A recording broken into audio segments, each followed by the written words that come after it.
Good afternoon, everyone. Welcome to Stewardship That Sticks, Why One Size Doesn't Fit All in Donor Relationships. Thank you for being here today with us. We're going to go ahead and get started shortly. If you are joining us, please go ahead and type in the chat box below on the bottom of your screen, your organization name, where you're joining us from across the country so we can see who we have on and the different kind of organizations here. Welcome.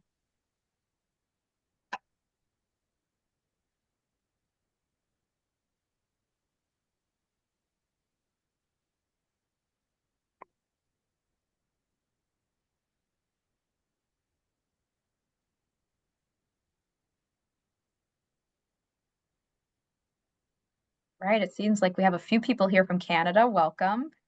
Georgia, Florida. I'm in Florida too. Chicago, New Hampshire.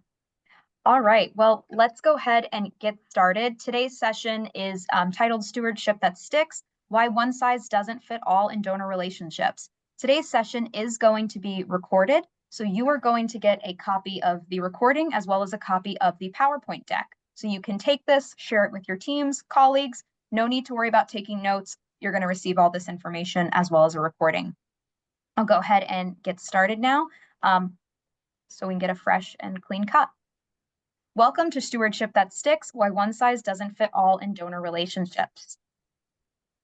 To go through our agenda for today, I'm going to introduce you to our fabulous panel we have. We're going to ask some poll questions of the audience. We're going to talk about the 3 Ps of meaningful thank yous, communicating your story, tailored stewardship for success, discuss some donor profiles, and then talk a little bit about leveraging technology and partners for stewardship success, and then we will get to questions and answers. This is an interactive session, so you'll notice on the bottom of your screen there is a chat box and a Q&A box. If you have any questions that you want to ask any of our presenters, please make sure you put your question in the Q&A box so we can get to it at the end of the session when we have our Q&A time. All right, let's go ahead and get started. Okay, so the first question we want to know from you, and you'll see a poll pop up on your screen and you can select an answer. Last year, did more than 67% of your funding come from individual giving? I know that's a very specific number, but there is a reason that we are asking this question. So we just want to see if, you might be aware of this, you might not, but just to take a look. All right, we have a lot of answers pouring in. Give it a few more seconds. All right, so let's look at the results. So 23% of you are not sure, and then it's evenly split, 38% between yes and no.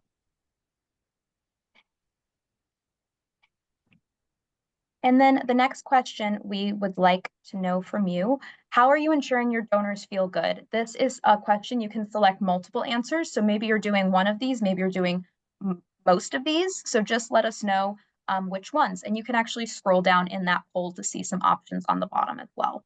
So are you sharing donor stories and highlighting donors maybe on social media, through shout outs, maybe in email newsletters, things like that on your website? Are you segmenting your donor messaging? So does your database allow you to segment your communications to donors, based on their interests or giving history? Maybe you do it the old-fashioned way, pick up a phone and write a handwritten note to say thank you. Do you celebrate milestones with your donors? So maybe a donor who's given you for a few years, do you have a way to acknowledge that? Are you providing exclusive updates or maybe behind-the-scenes access to programs and facilities? Impact reporting is really important, and financial transparency. Maybe donor surveys and feedback, we've seen that be really successful, or appreciation events. Or maybe you're here to learn about new ways to steward donors, which you're at the right session that we can help give you some ideas there. All right, so I'll go ahead and share these results. So interestingly enough, 86% of you are picking up the phone and saying thank you or writing handwritten notes. 51% are providing impact reports. It's great to see. 48% of you are doing appreciation events. And then a lot of you are doing stories, highlighting donor stories, things like that. And then all around the place. These are interesting to see. The next question we want to know is, are you pleased with your current donor acquisition, retention, and engagement? This is something that we hear a lot of nonprofits struggle with consistently is how are you acquiring donors? How are you retaining your current donors? And how are you increasing engagement between your donors? This is probably the biggest challenge facing nonprofits today, I would say, with donor acquisition declining steadily 3.4% year over year. So we're going to talk a little bit about how these strategies can actually help with that, with retention and acquisition efforts. So 61% of you, the majority, said somewhat, 36% said no, and only 3% of you are pleased with your donor acquisition, retention, and engagement, which is really interesting to see.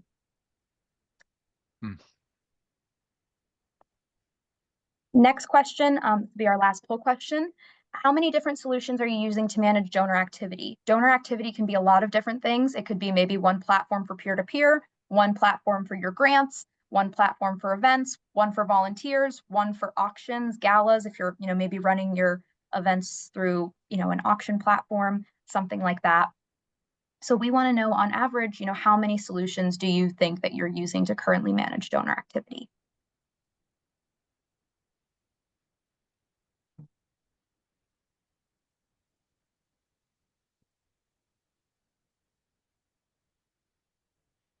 Okay. So 32% of you are using 3, 31% are using 2, 15% are using 1, 13% of you are using 4, and 8% of you are using 5 or more solutions.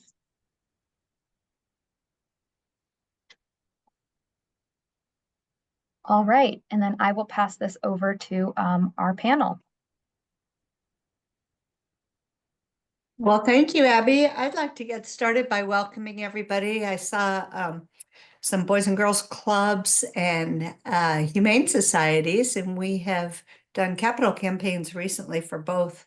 So hello and welcome to everyone, and especially you folks that I may have just talked to. The 3 Ps of meaningful thank yous, this is our umbrella, I think, for the whole discussion today. We've got to have thank yous that are prompt, if not immediate, at least within the first 72 hours. We want them to be as personal as possible. So yes, that does still mean handwritten thank you notes, in addition to all the other vehicles we'll talk about.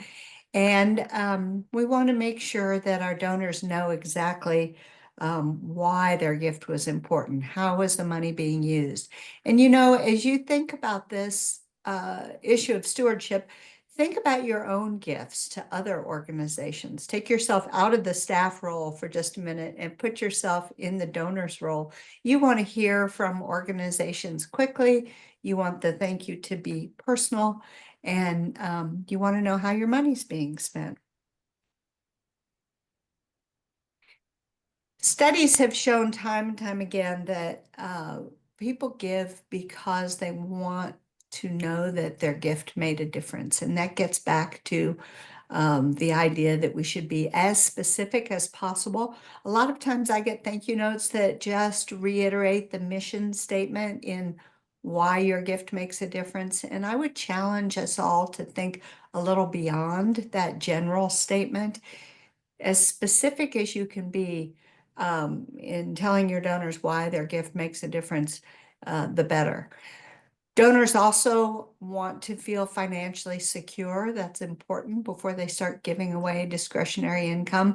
And most people will give to the same organizations annually. So the great news is, we know acquisition's expensive and hard, and we know that first year renewal is so important.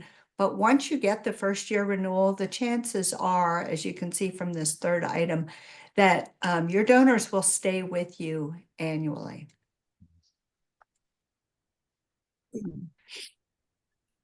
Donors want to know, we have had studies that show exactly what people mean by wanting to know that their gift makes an impact. How many donors know whether their giving is having an impact?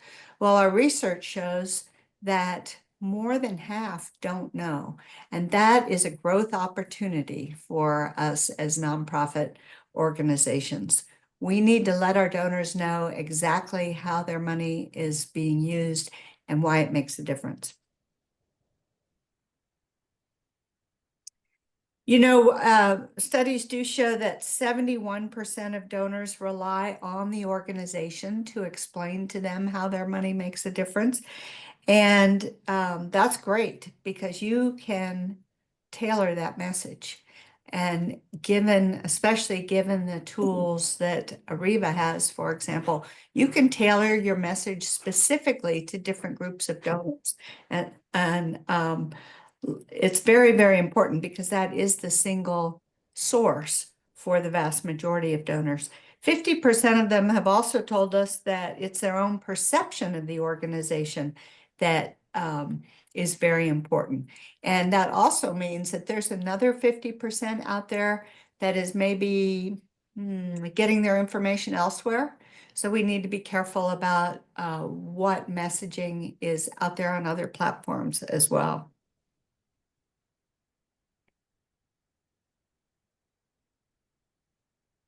So my name is Stacy. Hello, everybody. Welcome. So storytelling. I know that all of you have heard about this. We hear all the time how important storytelling is. I know you know how vital it is.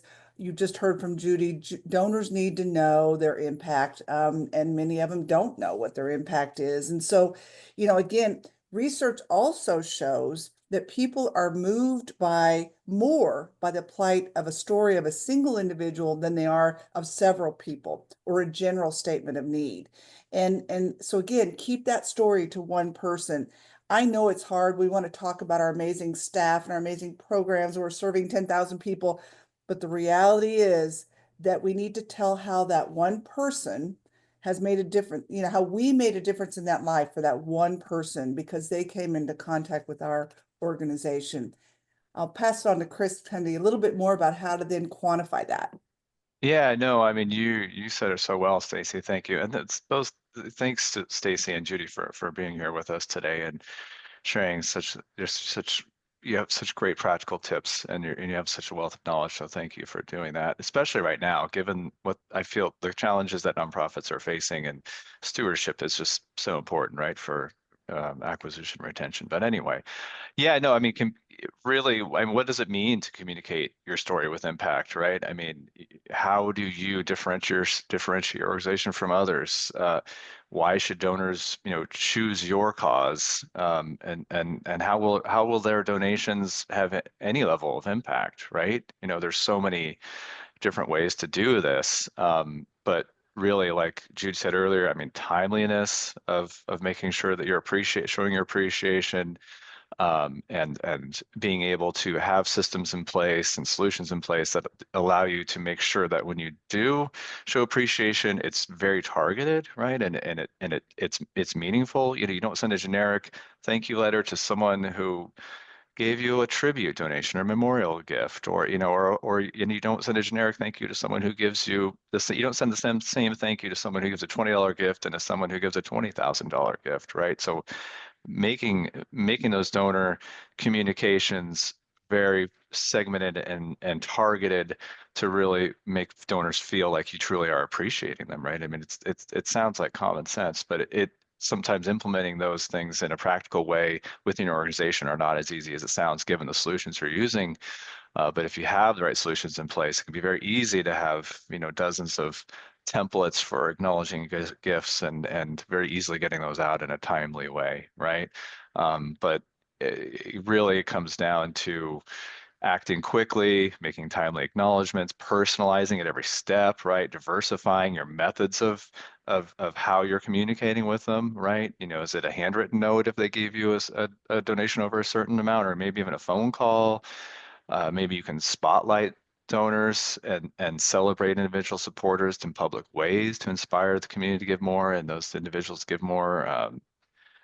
Anyway, there's many ways you can communicate your story with impact. And this image right here is actually a great one. I'll talk about them a little bit, of the Boys and Girls Club of Salt Lake City, who has a great impact report, and I can talk about that later.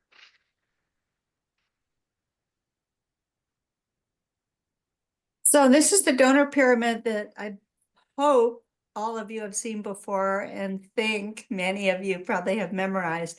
It shows at the bottom a large base of support from relatively small gifts that might come from special events or a one-time gift, like a tribute gift, memorial gift, community gifts.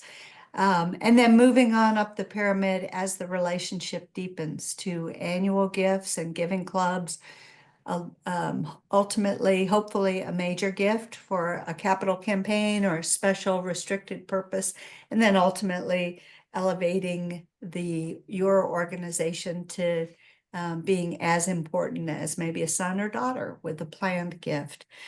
So we could spend a lot of time on each of these segments, but I think a couple of takeaways regarding stewardship that are very important today is the research shows that you are more likely to receive your second gift if it comes within the first 90 days. And that is why you often see requests for funds from organizations, even if you've already made a gift, right? Within a 3-month period or quarter.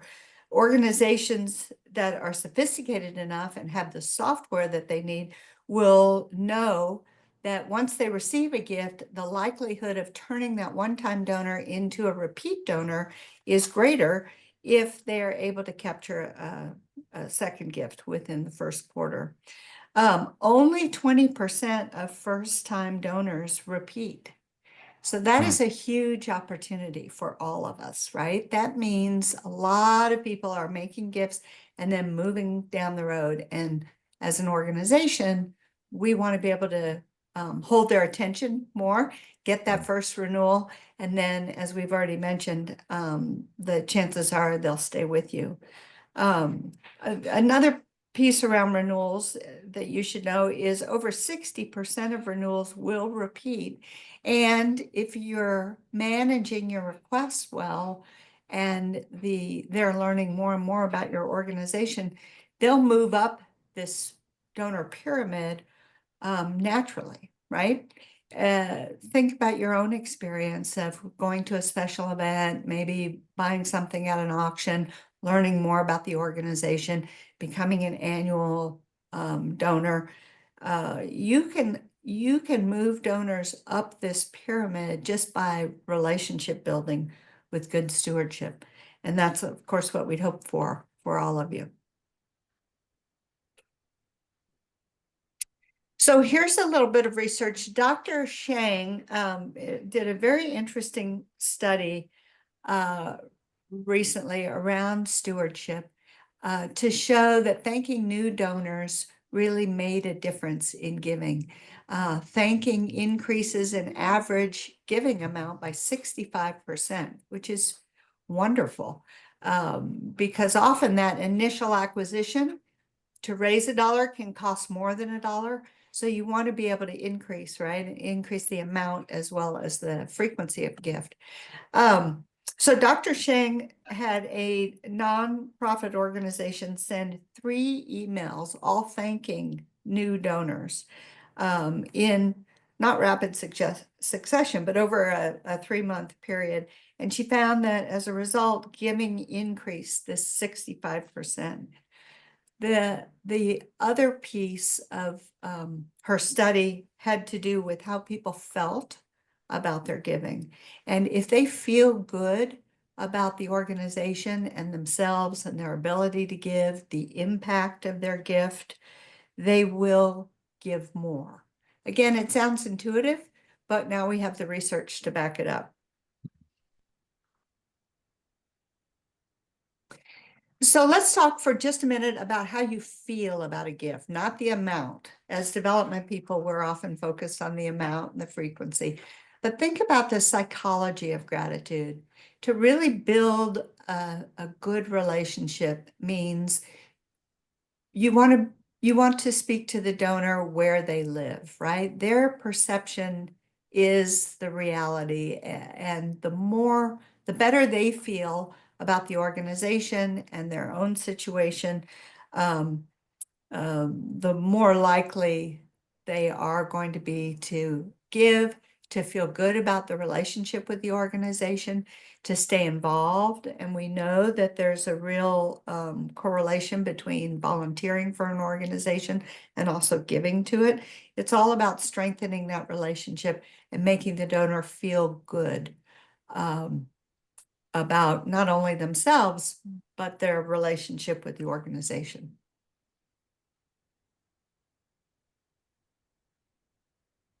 So again, Dr. Sheng did a study called the lifeboat experiment.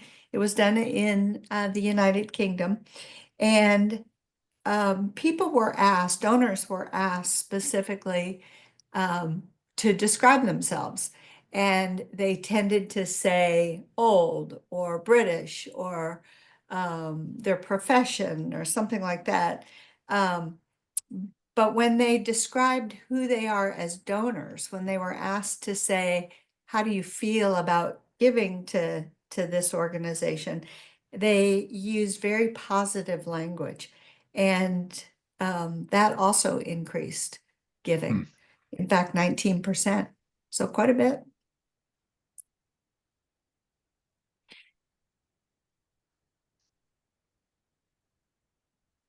All right. I'm going to talk, I talked about a little bit of this on the last slide in terms of, donor stewardship, and Judy was just talking about this too, about really, number one, just being timely about getting out your acknowledgments, but also just acknowledging, period. I mean, I was working with a new client who just recently bought our software and are using their old software because of various reasons. They lost a $30,000 donor annually because they just didn't even acknowledge the gift. So yeah, at the very least, you need to be acknowledging it, but really you should be taking the next step and making sure that those acknowledgments are timely and appropriate given what they've given and how they've given.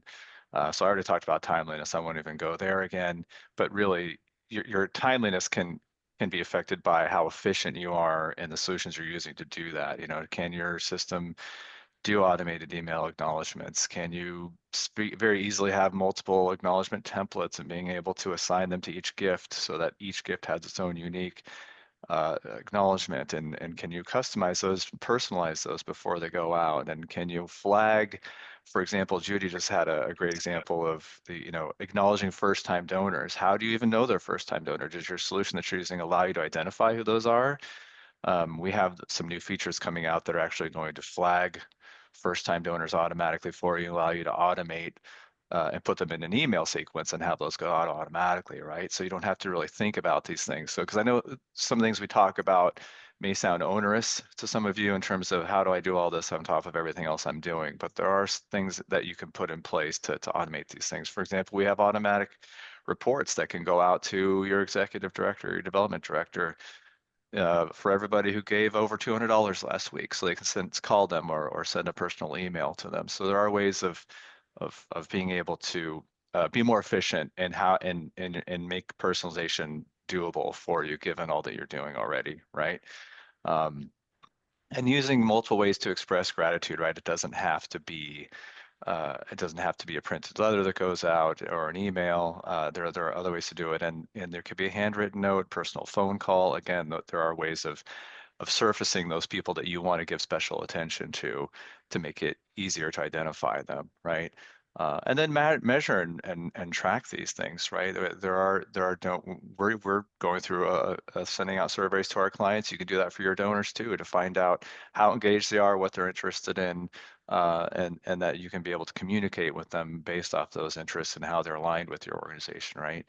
And I talked a little bit about this too on the last slide, personalized donor spotlights, highlighting donors, but also just highlighting maybe what tying the impact that your donation has to the organization and being able to make those connections to people. You don't just send one acknowledgement and it's over, right?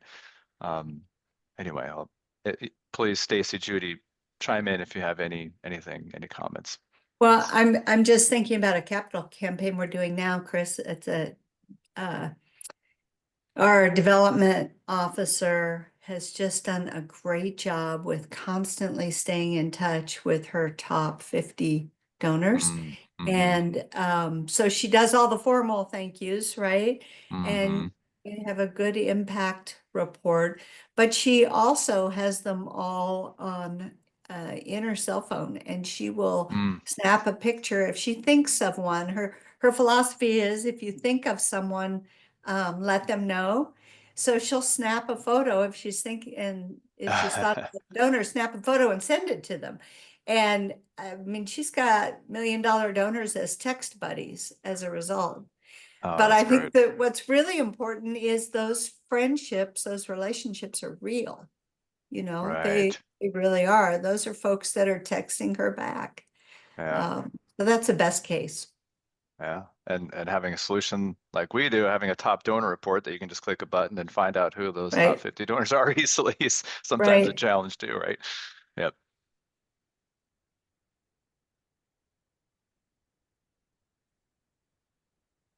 So who are these folks we've been talking about? I think we mentioned earlier, and most of us responded in the poll that that you all have a large individual giving profile. It is true nationally that 70% of philanthropy is really motivated or given by individuals. It's actually much higher than that because in the foundation quadrant, that 16% by foundations, about half of that are donor advised funds and community foundations, which again are driven by individuals. Bequests obviously are also individuals. So you can see that major gifts programs are so important because individuals really are driving philanthropy. Even in the corporate sector, there may be a small group of individuals that are making that decision, and the motivations may change, but it's very, very important that as you build relationships, you're thinking about the individuals within organizations that may give to you. Most of our donors are people just like you and me. Mm. Judy, Stacy, are you talking to more organizations who maybe don't have a pie chart or that looks like this in terms of their donor makeup and maybe are heavier on the foundation and corporate side and need to build up their individual donor base? Yes, we get a lot of people coming to us that want to increase their major gifts program, either for Mhm. operations or for a special project, such as the capital campaign. Especially now with real threats to federal funding, organizations are taking a look at their own revenue pie charts and Mhm. seeing where the opportunities are, and they're typically with individuals. Yeah. And so thank you for saying that, because one of our recommendations when we meet with the client, the first thing we do is you should have a similar pie chart. It doesn't have to be complex. Mhm. And it's not that this is your end goal. Just look at where you're different and then decide which part of the pie I've got to move. And as Judy Mhm. said, 9 times out of 10, they need to move the individual part of the pie. So look at where that is and measure that you're moving it. Mhm. Yeah. That's such a perfect segue into this next slide because we have a report that will create that pie chart for you out of our solution. But if you are not, and so being able to really understand who's giving and why, but that all really comes back down to the quality of your data and making sure that you're tracking that information so you can get that information out of your solution. So even though we do have a report that will give you that pie chart of who's giving to your organization, there are sometimes struggles to get that report if they are not making sure that you cannot segment your donors and really understand who they are and communicate with them based off of those segmentations unless your data is accurate. And I say this almost every webinar because I always see it as an issue, and which is accurately tracking constituent engagement to allow you to pick those predefined segments out and create categories that are specific to your your organization's either campaign strategy or targeted outreach strategy, and really trying to communicate effectively to your prospects and to your donors, right? If you're not tracking that data accurately, you're not going to be able to get that pie chart we just looked at, right? We have a field explicitly set just to track, who's gives our corporation, foundation, individual. And you're to be surprised how many organizations they just throw records into the database and they don't actually fill out all that information and track it so they can get that. And then Judy and Stacy are going to have a lot harder time knowing and understanding where you're at and trying to get those reports out. So anyway, I'll stop my lecturing on that. But really, if you don't have uh, if you don't have something documented in terms of how data goes in, a procedures manual, how data goes into your donor, how you're tracking your donors, and what database you're using and how it's being tracked in that database, please create one, because there's too much turnover in all the organizations I see to where you have 10 hands in a database and now the database isn't consistently entered and it's not Yeah. useful. We see that a lot, and it's understandable. There is a lot of turnover in that, Mhm. in the position that typically handles this. I think the last report I read was people at this job title or job classification typically last about 2 years. So there is a lot of turnover. And then some organizations have volunteers involved in entering data. So if it gets entered inconsistently, then it's hard to get an accurate report, right? Yeah. I know the tool exists, but you're right. We always encourage our clients to start with something that they know they can manage over the long haul. Yeah. Otherwise, you won't have accurate data when you need Right. it. Right. I mean, that goes right to this point about donor data analysis, right? You need clean, reliable data to analyze it. And inconsistent data is an issue. And really documenting all types of data too, having a solution that can allow you to really get that's 360-degree view of your constituents and how they are engaged across all parts of your organization, right? So have you documented the relationships people have between themselves and others? That's important too, especially with capital campaigns and understanding those linkages, right?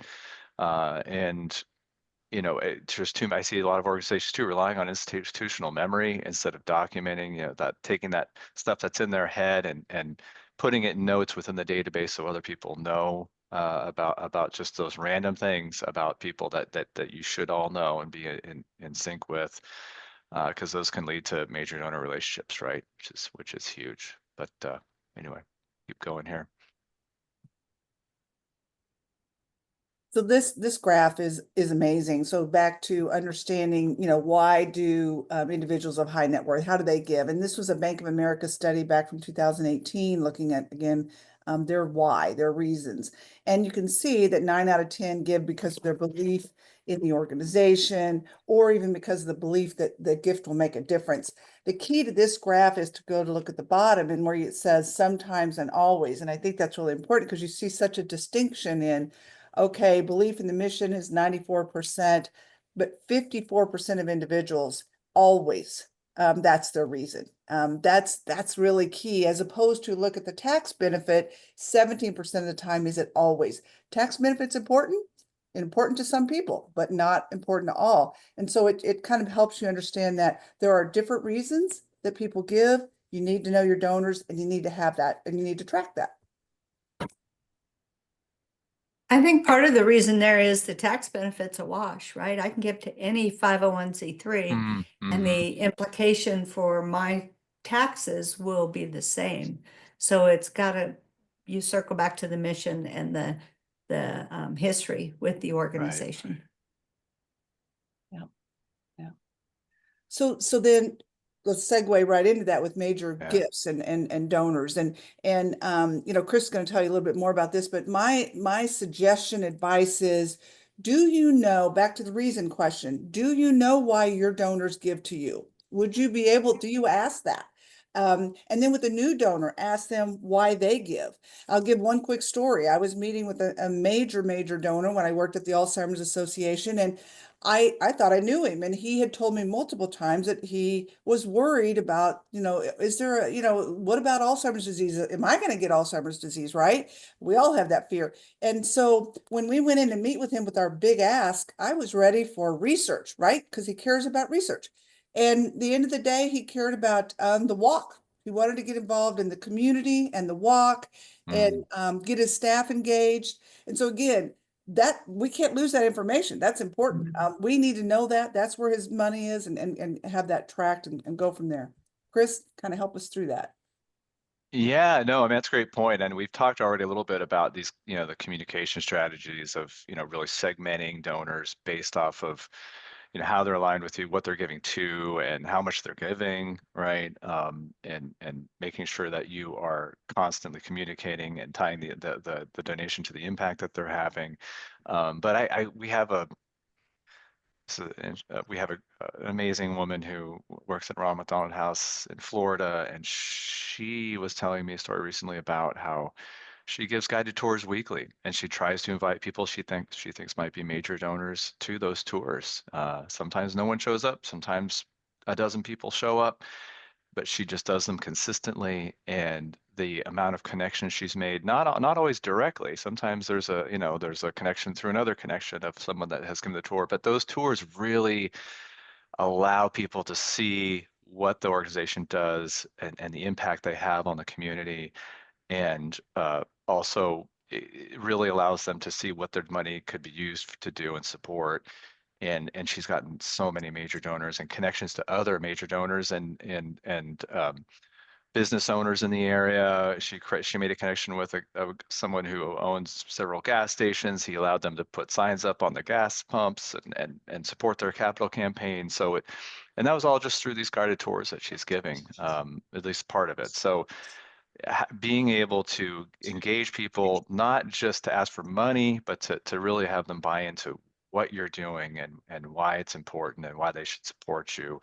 Sometimes, and there's a local organization here on McDonald House too that just did mixers monthly and just would invite people to them and and hope that that would get them engaged and meet each other, but also learn a little bit more about the organization. So there are outside of events that are more gala, focused, something like that, but doing small little events like that to really make people understand who you are and what you do. And then also identifying this identifying people that are giving you $20 that could be giving you $20,000, right? Leveraging other tools outside of the data that you have, like in our database, we have links to like one of our partners, Donor Search, who can give you information about outside of your data, what's their capacity to give, which is based on a bunch of characteristics, their real estate holdings, et cetera. And what's the likelihood of giving to your organization? So you can augment the information you have with outside tools to help you understand that, okay, well, this person's been giving us $20 a year, but they could be giving a lot more. So let's see if we can realize that. All right, go ahead, Gabby. Next one. So you heard the message from Judy earlier, engage those first-time donors. They will give if they're engaged. If they are not, they likely will drop off. I mean, it's that simple of a message. Chris, what else? Yeah. No, you're exactly right. I mean, first-time donors, hopefully they're getting acknowledgement, but having a letter template that's specifically for first-time donors, right? And even further segmented into how much they're giving and why they're giving, right? So you really do have to tailor that acknowledgement for your first-time donors, and then putting them maybe in an email sequence to learn more about an organization and to really make sure that you get that second gift, because like Judy and Stacy said earlier, the likelihood of people to give after that first gift is too low. So you have to keep communicating with them the value of that donation. And this screenshot in here is also a great example too of how you can tie the benefit of their donation to the impact. You can't really see it in that screenshot too well, but this Ronald McDonald House here actually set up a donation page that tells you what they can do with your money if you give it. So if you give $20, you could pay for a room for a day. You know, if you give us $50, it can do this. So you can set up your donation pages to really tie that impact of the donation. And there are also other ways of giving through peer-to-peer giving. We have text-based donations that you can send out through, which, you know, people are doing a lot of texting now because it gets to people more often than emails. Anyway, we'll keep going here. I call these sustainers. They're vital. A lot of you probably are tracking retention, but again, back to this point, what are you doing then about the numbers that you're seeing? How are you connecting and engaging those individuals? Of course, volunteer involvement, all of that, but those are the key themes there. Yeah. Yeah, recurring donations are a great annuity stream, you know, but you can't just kind of throw up a recurring donation page on your website and just hope people, you know, come and start becoming recurring donors. You really got to put some effort into bringing awareness to your recurring giving program. But it is a bright spot in terms of, you know, if you look at 2024 giving trends, recurring donations were up 6%, which is great. But it's really keeping those recurring donors, just like the first-time donors, is a problem, right? I mean, I think stats are about 10% of recurring donors churn after the first month, and then 15% after 3 months, and then 23%. It's not good, meaning that the attrition of your recurring donors can be large if you are not keeping them engaged. This all goes back to stewardship, right?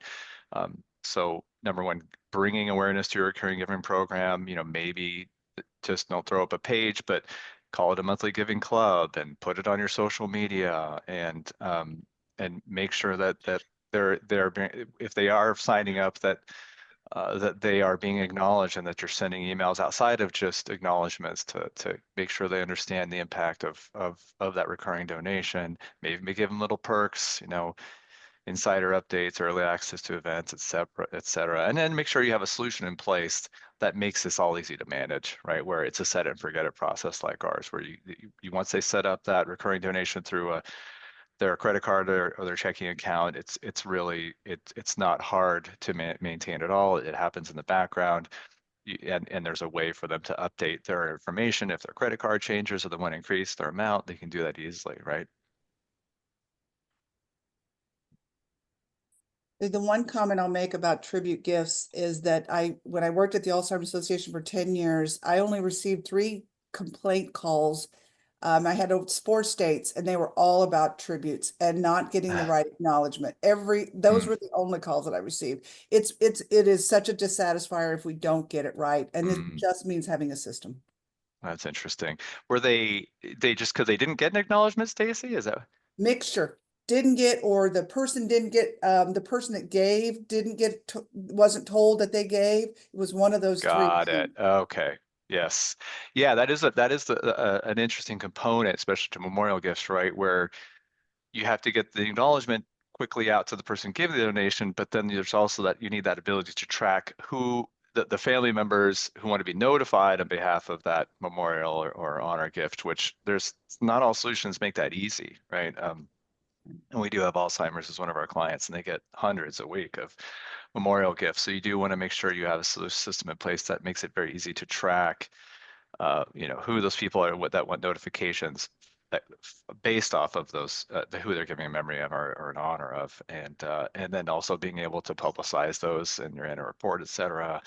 And then having a way to give those tribute gifts online, because there are a significant amount of gifts that come in that are tribute gifts. So you want to facilitate that ease of giving those donations. And I know Stacy and Judy, you've talked too about it can be a struggle to get those tribute donors to give again, right? They tend to be one-time donors, so stewardship's important in trying to get them to give more than just once, right? Yeah.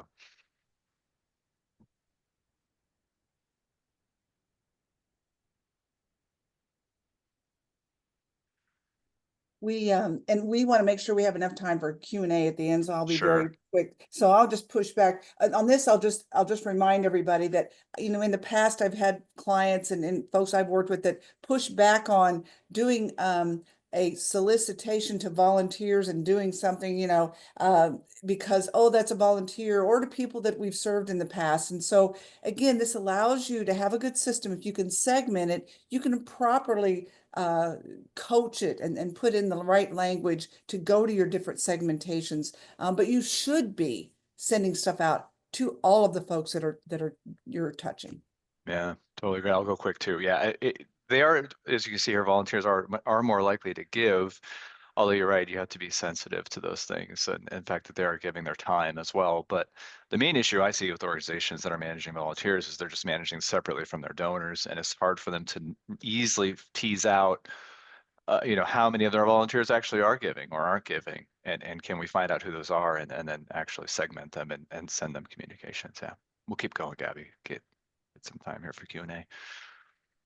I think with events, a lot of experience that I've had with that with both clients and in former positions. But I think the biggest thing is be strategic. So we need the data to be strategic. One of the things that we do for any event that Judy and I recommend is have a pre-event conversation about who do we want to target, who do we want to talk to, and then have a post-event wrap up. Who's going to reach out? Who's going to further that relationship? It's all about that relationship.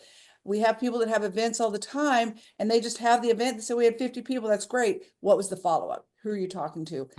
That's our biggest tip. Yeah, like through your board members and staff members, and yeah, making sure that you are also in that seating chart, right? Make sure you're strategically placing those board and staff and next to certain potential major donors or major donors, et cetera. Yeah. Again, I'll go quickly because I know we're running out of time here, Gabby, but the bigger issue I see is usually people are using a separate system for events, and seeing all that in one place is difficult. So it's nice to be able to see all your event data all wrapped into your donor based data as well, and capturing all that attendee information so that you can solicit them later too and keep them in the fold. Yeah. Okay, we'll keep going. I'll do, really quickly, I'll talk about this. I mentioned this earlier, showing that impact statement that Boys and Girls of Greater Salt Lake had created. It's a really gorgeous sort of thing they posted on their website to tie donations to impact. Kind of it's like a visual of it, which is great. But really, they came to us several years ago struggling. They had been through several fundraising platforms. And they were just really struggling to get that really single 360 view of their constituents. So they came to us. We migrated their data from their old platform to the new one, and they used everything. They're continuing to use it. Our auction software, they're using campaign management software. They've gone on to expand their facilities to have multiple sites now through their capital campaign. They're using our peer-to-peer fundraising to support that campaign. They're using grant software to manage their grant asks. And they've really seen a decline in acquisition and retention because of it. So if you check out their website, you can see how they're using our forms and our platform, as well as check out that impact statement. We'll keep going, Gabby. Got to go quick. I'm going to go quick, Gabby. So we have national partners here. You can see we've aligned with over 6,000 clients over the past 30 years. We have clients all types and sizes, from Ronald McDonald House to Variety. We are a preferred partner for both those, and for Boys and Girls. We are now working and building out special client tracking that's going to be integrated with the fundraising side with Cancer Support Community and Gilda's clubs. We also work with Meals and Wheels, all types and sizes, and with fiscal sponsors like Tides as well. Keep going. This is, if you want to learn more about Exceed Further, our solution, it is an all-in-one donor relationship management, digital fundraising, and auction software system. We have a whole slew of client services too that we offer around those solutions. If you're interested, Gabby will give you information on that. Keep going. So it's just a visual representation of all the functionality that we have in our all-in-one solution. Again, we can give you more information on that if you want. All right. I will add that Judy and I frequently are in the position of talking to people about, first of all, getting a donor-based system, but also looking at one that has the integration. It's time, it's money, it's better results. Yeah, I totally agree. All right. And I noticed earlier in the polling that a number of people on the call are dealing with multiple systems. This is actually how I came to know Ariba, because we had clients that had multiple systems and they were having difficulty talking to each other or getting all that information about donors, so that when it is time for a major gifts campaign, um, we can be more efficient in having all our information in one place. So Ariba has it all in one place, and it's just makes a world of difference. And then just for anyone, you see a poll popping up on your screen right now. If you'd like to learn more about any of Ariva's, fundraising solutions, donor management solutions, auction solutions, we can certainly get in contact with you. So just hit yes, and someone from our team will be in touch.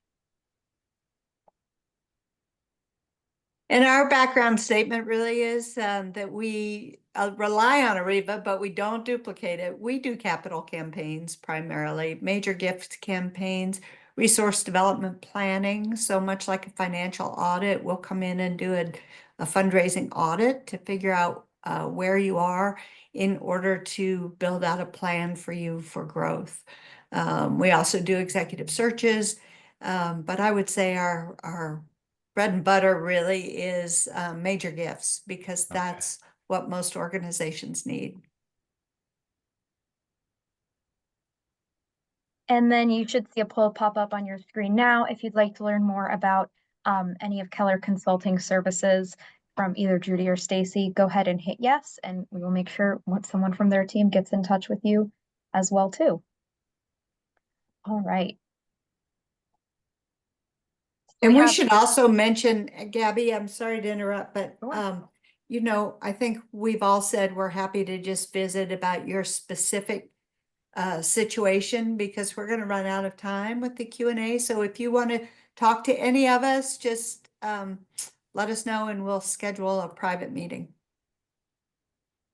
Great. Thanks, Judy. All right, so I'll go right ahead and get into these questions. Okay. I know wealthy folks, but getting them to give larger amounts seems impossible. How do you do it?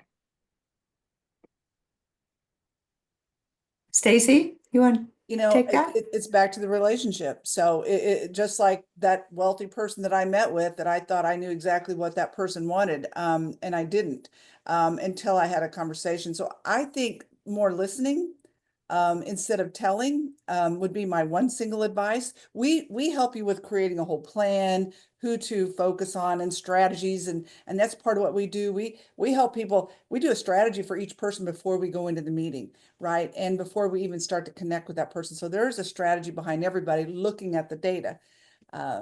Those are the biggest things. Judy, what else to add? I think it depends on your organization and whether we're talking about a handful of people or thousands, because we've got to have a strategy that works and provides opportunities for donors to self-select, right? They come to us by saying, hey, I'm out here and I really care about what you're doing, and I'd like to get more involved. And that can be done through a variety of ways. Awesome. Thank you, Judy. All right, so this question comes from Kathleen. I spotlight a donor in our quarterly newsletter, and each spotlight has been a little different. Some of these donors respond directly to my written questions, and some of them write a paragraph summary. Often these words directly from my donors are badly written or boring, even if their story is important. I have to decide whether to edit the text and risk them being angry because I misquoted them, or go with their own words and risk not capturing the beauty of why they give, which will inspire others to give. Do you have any insight about how to decide what process to use to get a donor to tell their story authentically and well? Well, I'll jump in on that one, since I love writing and I'm a journalist by heart, probably. I think depending on the person, because it's most important to keep that relationship healthy and happy. It may be that they're just simply too busy, and so you would offer to write their story for them and have them review it. It may be, oh my goodness, I'm so sorry, but we just don't have enough room. So I had to cut a few things out would this article be acceptable? I think they're probably, those are the two that come top of mind. You may want to sketch it out for them if you know they're not writers. Most of our quotes have been written for someone, and then they simply approve them. And you're really doing it as a convenience to them because they're so busy. We have a couple people in the chat here who are actively in conversations with Ariva reps to learn more about our software, and they're very excited to give it a try. One question, though, that I found interesting was they're curious on how others are tackling getting the upfront funding that's needed to launch Ariva. There are capacity building grants out there. Stacy's been working with a lot of them recently in the Kansas City market. You know, a lot of foundations do want to fund special projects or programs, but I would bet that there are foundations in your community that will support capacity building. And foundations are trying to respond to the world that we're living in right now and being more responsive. I'm seeing more interest in capacity building than maybe in the past. And unrestricted dollars. Nice. This question comes from Dave. We are a small nonprofit theater.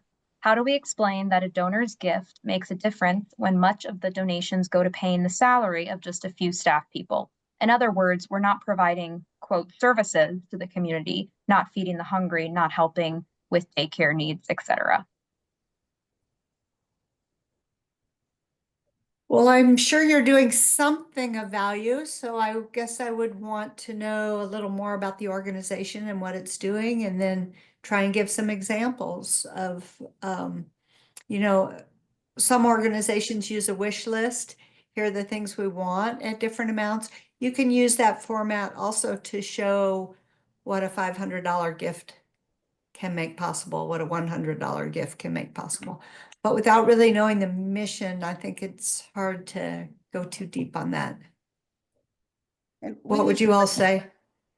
I would add too, we need at least, you need a 1-page at least case statement. We work with people on that all the time. It kind of helps you consolidate, to your point, what are those people doing? The salaries, right? Are they out developing partnerships? Are they, right? Like, what's the thing that they're doing? Anyway, the case statement we help people work on, that really kind of solidifies that. Chris, anything to add? You're the experts. No, I agree with everything you're saying. And you know, let's all remember, and I'm saying this to myself, I guess, but let's all remember many times fewer words and bigger pictures are what will really grab someone. Right. Think National Geographic as you're writing your newsletter or interviewing your donors. Chris, this question came in when you were going over some of the Ariva items, but do you offer smaller packages for very small nonprofits? We have organizations of all types and sizes. Yeah, so our pricing is based off of record counts for the most part. When I say records, I mean households and organizations. So it depends on the size of your database. If you don't have a ton of records, yeah, I would say it's inexpensive in my opinion. So it would depend, and you can add functionality too for extra cost depending on what your needs. So really, if you give us a call or email us, we can just ask a few questions and be able to kind of give you a sense of whether or not you could do it. But really, if you have under 1,000 records, it is very affordable, and it comes with a lot of things that we've talked about here, including unlimited donation pages, a peer-to-peer platform, et cetera. So just reach out to us and we can get you that info. Thanks, Chris. There's a lot of questions about software in here, about Ariva software. So I'm going to launch another poll because I don't want to take away from other questions, and I want everyone to be able to get their questions answered. So if you have a question that you'd like to learn more, just hit yes on that demo poll and we'll make sure we get in touch to get your specific questions answered and provide you more information. Okay, this comes from Kathleen. My donor benefit event attendance has decreased a lot in the past 2 years, even though people in surveys seem to love the events. What do you use to make sure people with access to the events actually attend them? We've had organizations that will have a volunteer or client served call day of, just as a reminder. You know, we have so much coming at us with texts and emails and sometimes just a personal phone call, especially from whoever's going to perhaps be the informal leader of the table or the host of the table. They could call or text. I would probably recommend, and special events is more Stacy's world than mine, but I think whoever is the host of the table should reach out that day. Yeah, Thanks, Judy. agreed. This question comes from Heather. She would like to know, we don't have donor insights collected for major donors. How do you suggest capturing data insights for major donor motivations of why they give, satisfaction levels, in a way that can be distilled and analyzed when communications are always through a relationship manager? Send a donor survey via mass email, send a survey out via one-on-one email. Is it a conversation that the relationship manager has? Chris, you may want to add, but to me, it's a conversation. You saw what happened with, I gave you my example. If I just sent out a survey of 5 things, I'm not sure I would have known that. So you really have, it's a conversation. I think that's most important certainly for your major donors. Your major donors, absolutely. Yeah. It should always be. Yeah. Yeah. I agree. That might be a case where you go through a wealth analytics. I mean, assuming you have more than Right. 1,000 files, right? You run your names through a wealth analytics program and then make some decisions based on what you judge potential Yeah. donation to be. Yeah, like we talked about earlier, exactly. Even though they're giving you $20, their potential could be a lot larger. So you might want to know that before sending out a mass email to all of them, yes, and segment them. Yep. Yeah, but I agree. Surveys are hit or miss. Yeah. We had a great question that came in. I know we're over time. I think we'll probably let this one be the last one, maybe do this one and one more. This is from Leah.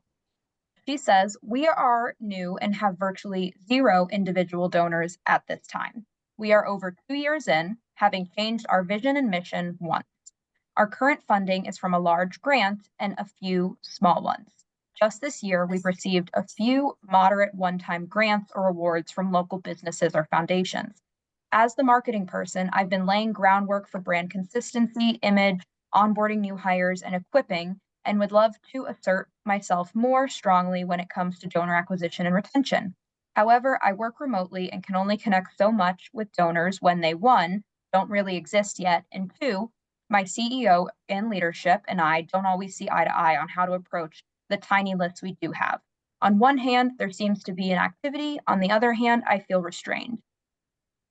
Any advice? Good question. Good question.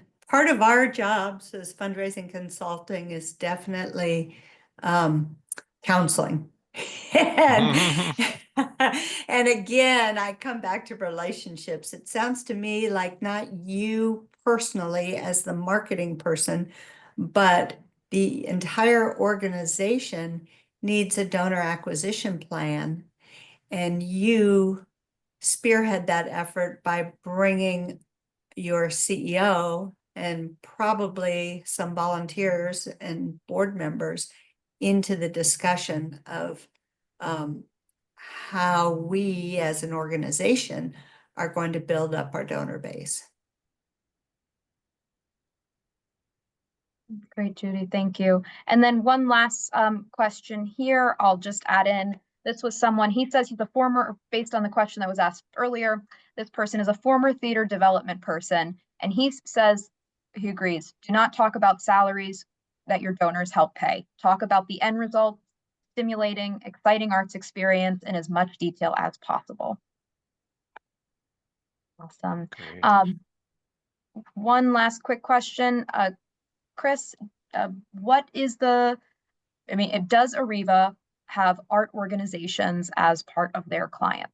Are there art organizations using our software today? Yeah, absolutely. There are. Yes. I off the top of my head, I cannot name them, but I know that we do. And if you want to have that conversation and find out more about what art organizations are using us, we can, yeah, reach out. We can have that conversation. Yeah. And now there are some nuances to the arts organizations, right? Sometimes they're performing arts organizations where they need ticketing around specific seats, things like that. That's not necessarily our wheelhouse, but we do have a lot of arts organizations, yes.